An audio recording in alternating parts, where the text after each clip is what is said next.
Salt, a necessity in the Indian diet, had been attacked by none other than the British. They imposed a tariff on salt because they knew salt was one of the most important goods that was used by Indians. Salt was used on a daily basis, and with a tax, Indian people would not be able to afford to continue to use salt.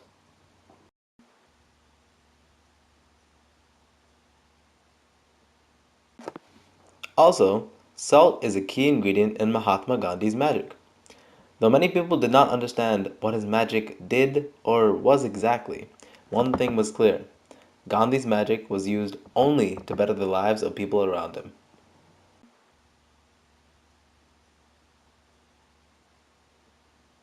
The Indian people would suffer for the cruelty of the British in their effort to stomp out the human spirit.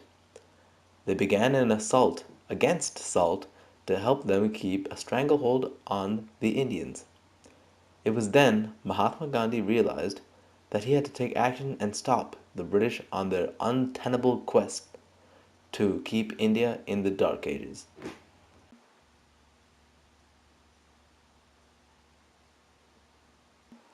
An ambassador to the people and an idol to all, Mahatma Gandhi quickly came up with a strategy that not only put the British in their place, but also helped teach them that not everything was achieved with violence and aggression.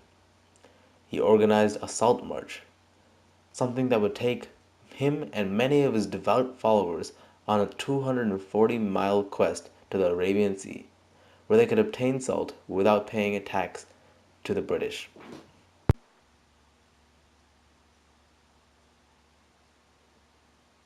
His journey started on March 12th, 1930, when he set out on a religious trek along with dozens of followers.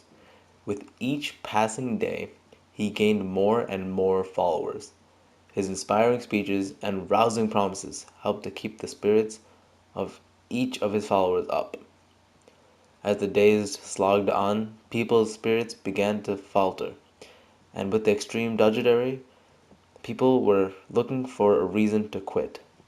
Gandhi went around telling rousing jovialities and inspiring mantras. His constant upbeat personality was infectious, and people joined in with their smiles.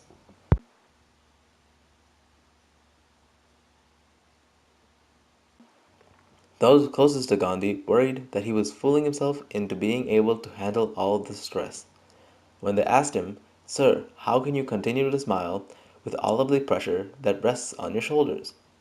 In response, Gandhi exclaimed, "It is because I know what I am doing is for the greater good, and if everyone sees me smiling, they will have no reason to be sullen."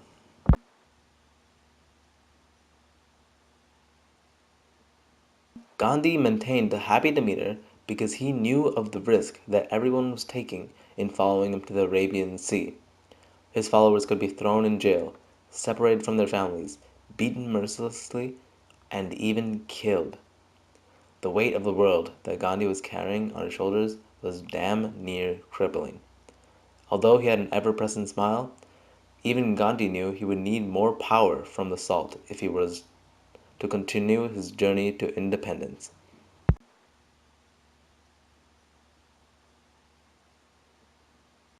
On April 5th, they finally reached the sea.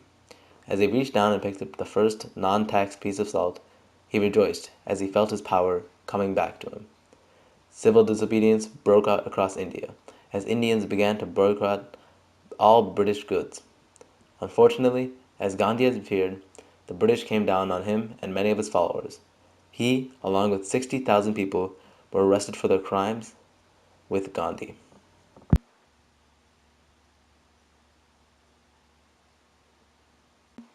It was a fight that was well worth it. During his time in prison, people continued to protest the British rule, and, with the help of international outcry, British rule in India was severely discouraged. As Gandhi spent his time with his followers in prison, he continued to be a shining light who exuded positivity in the face of tough situations. He kept the people optimistic and decided that it was worth the imprisonment of his people in order to make a world where everyone is equal, no matter the race or the religion.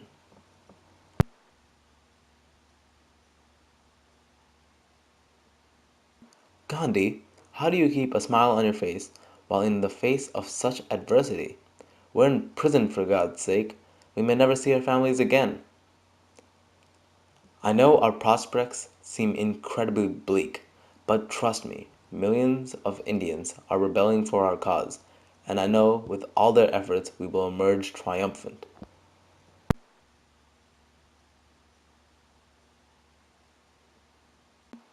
The following January, Gandhi was released from prison and he met with the villainous Viceroy Lord Irwin. With his gentle words and just a few spells of magic, he was able to melt the metallic heart of the Viceroy and agreed to call off the political protest in exchange for an equal negotiating role about India's future.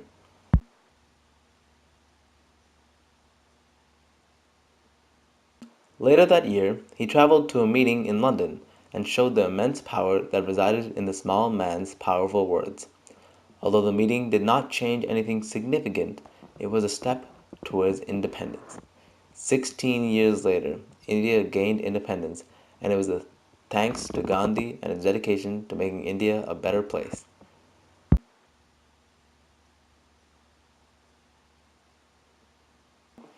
Only 6 months after independence, Gandhi was assassinated, but his contributions to the world will always be remembered. The Salt March was a seminal moment in Gandhi's journey and a pivotal point in India's road to independence. Although much of Gandhi's magic is still unknown, it seems his magic was the ability to change the minds of even the most stubborn individuals and help others persevere through the toughest times.